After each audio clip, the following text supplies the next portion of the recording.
नमस्कार, खबरों की खबर में आपका स्वागत है। मैं हूं तृप्ति। फेक न्यूज फैलाने वाले गिद्धों के झुंड पर योगी आदित्यनाथ की पुलिस ने देशद्रोह का मुकदमा दर्ज किया है। इनमें इंडिया टुडे के सस्पेंडेड पत्रकार राजदीप सरदेसाई, नेशनल हेराल्ड की सीनियर पत्रकार मृणाल पांडे, कौमी आवाज के जफर आगा, कारवा मैगजीन के चीफ एडिटर परेश नाथ, कारवा मैगजीन के अनंतनाथ और इसी मैगजीन के कार्यकारी संपादक विनोद और एक अज्ञात व्यक्ति का नाम शामिल है। तो इनके बचाव में फेक न्यूज के सरदारों का गिरोह यानी एडिटर्स गिल्ड भी उतर आया है। एडिटर्स गिल्ड ने इन लुटेन पत्रकारों पर फेक न्यूज फैलाने के मामले में एफआईआर दर्ज किए जाने की निंदा की है और फौरन उन पर से ये मुकदमे हटाए जाने की अपील की है और ये दलील दी है कि इससे पत्रकारों की अभिव्यक्ति की आजादी पर असर पड़ेगा। ये वही एडिटर्स गिल्ड है जो अर्नब गोस्वामी के जेल जाने पर चुप रहा। रिपब्लिक के 1000 पत्रकारों पर जब मुंबई पुलिस ने केस दर्ज किए तो उस मामले पर कुछ नहीं बोला। फर्जी केस में अर्नब को फंसाए जाने के मुद्दे पर इसने आंखें मूंद ली, क्योंकि इनके इसी सिलेक्टिव और प्रोपेगेंडा अप्रोच के चलते अर्नब गोस्वामी ने अप्रैल 2020 में इसकी सदस्यता से ही इस्तीफा दे दिया था। अर्नब की नाराजगी ये थी कि पालघर मामले में जब कांग्रेस ने अर्नब के खिलाफ कार्रवाई की तो एडिटर्स गिल्ड ने अर्नब को सपोर्ट नहीं किया, जिसके बाद अर्नब ने ऑन एयर अपने बुलेटिन में एडिटर्स गिल्ड को काफी खरी खोटी सुनाई और दर्शकों के सामने ही लाइव बुलेटिन में इसकी सदस्यता से इस्तीफा दे दिया। एडिटर गिल्ड के मुखिया हैं शेखर गुप्ता, जो द प्रिंट के संस्थापक हैं। वो द प्रिंट जो खुद ही फेक न्यूज फैलाने के मामले में सवालों के घेरे में रहती है। इन्होंने कोरोना वायरस लॉकडाउन के दौरान बिना पुष्टि किए लॉकडाउन बढ़ने की झूठी खबरें फैलाई। जब ये इंडियन एक्सप्रेस के एडिटर थे साल 2013 में, तब इन्होंने भारतीय सेना में बगावत होने की फेक न्यूज छापी थी, जिससे पूरा देश हिल गया था। मोदी सरकार के आने के बाद इन्होंने अपनी वेबसाइट द प्रिंट में भी फेक न्यूज फैलाने का सिलसिला जारी रखा। 15 मई 2020 को उनकी इसी वेबसाइट पर अपने चेले का एक लेख उन्होंने प्रकाशित किया, जिसमें प्रधानमंत्री के 20 लाख करोड़ के राहत पैकेज को फर्जी और सीएए कानून को झूठा घोषित किया गया। प्रधानमंत्री को झूठा बताया गया और ये राग अलापा गया कि प्रधानमंत्री मोदी और उनकी सरकार को हटाने या हराने के लिए देश को खूब झूठ बोलो। ये शेखर गुप्ता उस एडिटर्स गिल्ड के अध्यक्ष हैं जो संपादकों का एक संगठन है और इसकी स्थापना वैसे 1978 में हुई थी और यह संगठन प्रेस की स्वतंत्रता की रक्षा और समाचार पत्रों पत्रिकाओं के संपादकीय नेतृत्व के स्टैंडर्ड्स को बढ़ाने के उद्देश्य से बनाया गया था।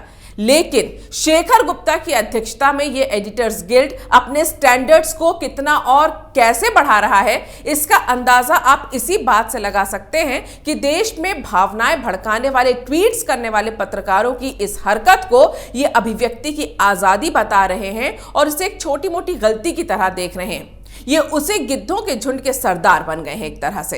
इन्हें गिद्धों का झुंड इसलिए कह रही हूं कि खुद राजदीप सरदेसाई अपने एक इंटरव्यू में स्वीकार कर चुके हैं कि वो गिद्धों की प्रजाति के पत्रकार हैं और संसद हमले पर हुई घटना का हवाला देकर उन्होंने ये भी कहा था कि क्या गजब का दिन था वो, हम तो गिद्ध हैं, हमें ऐसी ही लाशें खाने चाहिए।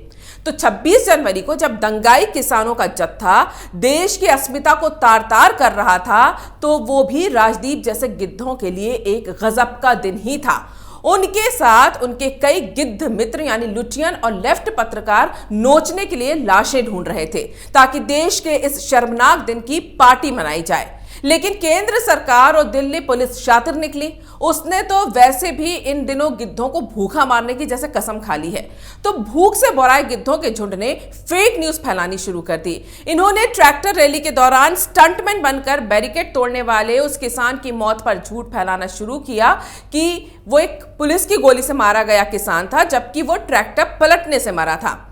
इन तथा कथित वरिष्ठ पत्रकारों ने यह खबर उस समय फैलाई जब पूरे देश की नजर इस घटना पर थी।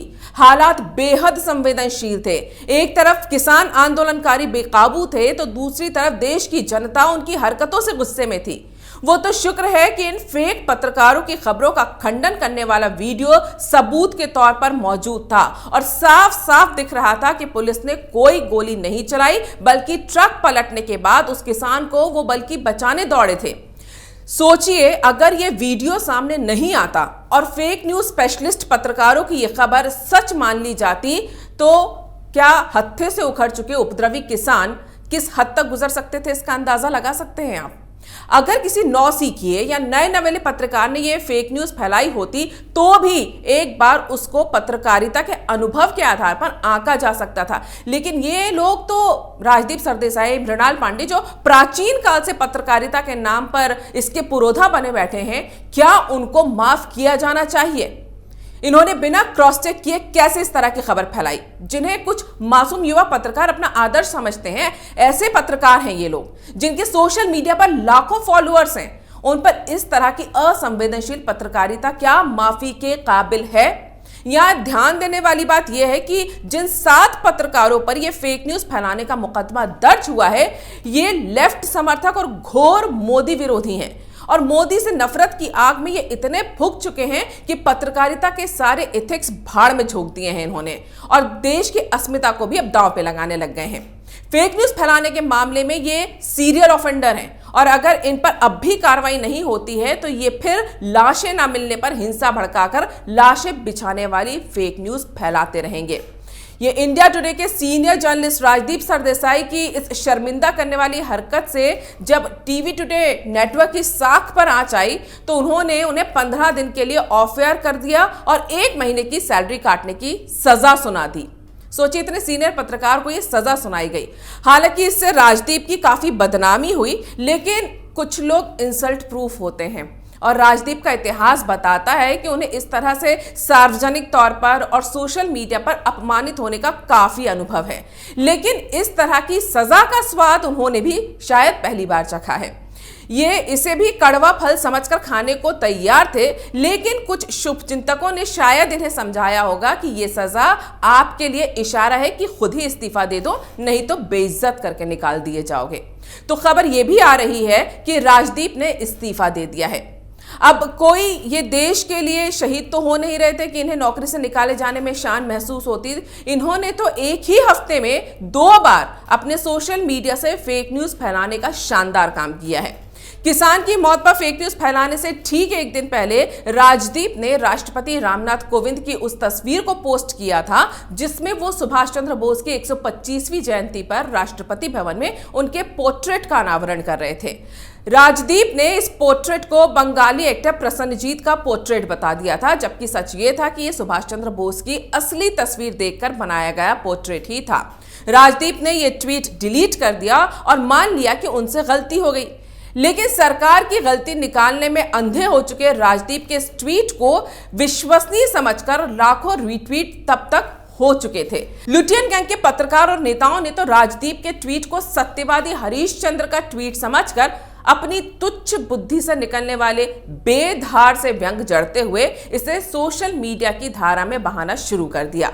वो तो जल्दी ही खुलासा हो गया कि राजदीप ने इन्हें जमुना की धारा दिखाकर नाले में धकेल दिया है। राजदीप सरदेसाई की पत्रकारिता की तारीफ करने में अगर मैं लग जाऊं तो शायद 2-3 घंटे का वीडियो बन जाएगा। वैसे भी आप इंटरनेट पे इनका नाम लिखिए तो पूरा बही खाता सामने आ जाएगा जिसमें इनकी पत्रकारिता की तारीफें कम और प्रोपेगेंडा और बेइज्जती के वीडियो ज्यादा मिलेंगे। वहीं इस एफआईआर में दूसरा नाम है मृणाल पांडे का, जो द नेशनल हेराल्ड की सीनियर पत्रकार हैं।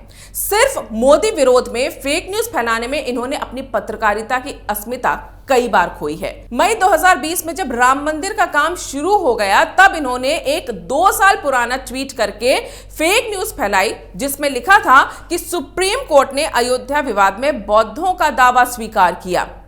ये अपने भद्दे ट्वीट के लिए भी कुख्यात हैं। कोलकाता बंदरगाह का नाम श्यामा प्रसाद मुखर्जी के नाम पर रखे जाने के बाद इन्होंने घृणा से भरा ट्वीट किया था, जिसके बाद वो ट्रोल भी हुई। इन्होंने लिखा कि पोर्ट को गुजराती में बंदर भी कहते हैं, जिसके बाद लोगों ने पूछ भी लिया कि क्या इसीलिए जवाहरलाल नेहरू के नाम पर पोर्ट बने हैं। उधर उत्तर प्रदेश के गोरखपुर में हुई बच्चों की मौत के मामले में आरोपी कफील खान, जिन पर इस मामले में फेक न्यूज फैलाने के भी आरोप थे, कफील खान पर सीए के दौरान भड़काऊ भाषण देने के भी आरोप थे, उसकी रिहाई पर इन मैडम ने कफील की तुलना श्री कृष्ण से कर दी।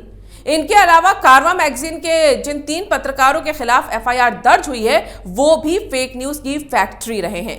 दिल्ली दंगों के बाद कारवां के रिपोर्ट में यह दावा किया गया था कि रिपोर्टिंग के दौरान उन पर हिंदू लड़कों ने हमला किया है, जबकि बाद में खुद वहां रहने वाले मुसलमानों ने कारवां की इस खबर को फर्जी बता दिया। वामपंथी प्रोपेगेंडा पोर्टल कारवां के एक पत्रकार ने ट्विटर पर भारतीय रेलवे के कारण हुई मौत को लेकर फर्जी सूचना जारी की थी। मई 2020 में कारवां के लेखक ने ट्विटर पर दावा किया कि ट्रेन में 10 यात्रियों की भूख से मौत हो गई। भारत सरकार ने ट्वीट करके इसे फेक न्यूज बताया था। कारवां ने अप्रैल 2020 में Indian council of medical research को लेकर फेक न्यूज फैलाया था। उसने लिखा था कि भारत सरकार ने जरूरी निर्णय लेने और विचार विमर्श करने से पहले ICMR के कोरोना टास्क फोर्स से कोई सलाह ही नहीं ली। ICMR ने फौरन इस खबर को नकारा और कहा कि उसके टास्क फोर्स के बारे में जो खबरें चलाई जा रही हैं वो फर्जी हैं, वो झूठी हैं। और सच्चाई ये है कि टास्क फोर्स की पिछले 1 महीने में 14 बार बैठक हुई है। कारवां के जिस पत्रकार विनोद के जोश पर FIR दर्ज हुई है, उसने कोरोना के दौरान मार्च में एक ट्वीट का स्क्रीनशॉट शेयर किया था जिसमें यह दावा किया गया था कि बाकी देशों में कोरोना वायरस का टेस्ट फ्री है, जबकि भारत में इसके लिए बहुत रुपए लिए जा रहे हैं। और यह बताने की कोशिश की गई थी कि भारत सरकार फ्री टेस्ट नहीं करवा रही है और 4,500 रुपए लिए जा रहे हैं, जबकि भारत में सरकार द्वारा किए जा रहे कोरोना वायरस के टेस्ट बिल्कुल फ्री थे। सितंबर 2019 में कश्मीर से 370 हटने के बाद कारवां के एक फोटो जर्नलिस्ट शाहिद तांत्रे ने भी फर्जी तस्वीर शेयर की और उसे तब की फोटो बताते हुए लिखा कि इसमें आर्मी के लोग और कश्मीरी बच्चे थे और यह लिखा था कि ब्रिगेडियर कह रहे हैं कि हम कश्मीरी युवकों पर तब तक अत्याचार करते रहते हैं जब तक उनके पास कुछ कहने के लिए ना बचे। बाद में जम्मू कश्मीर के पुलिस अधिकारी इम्तियाज हुसैन ने तांत्रे को जवाब देकर झूठे प्रोपेगेंडा की पोल खोल दी।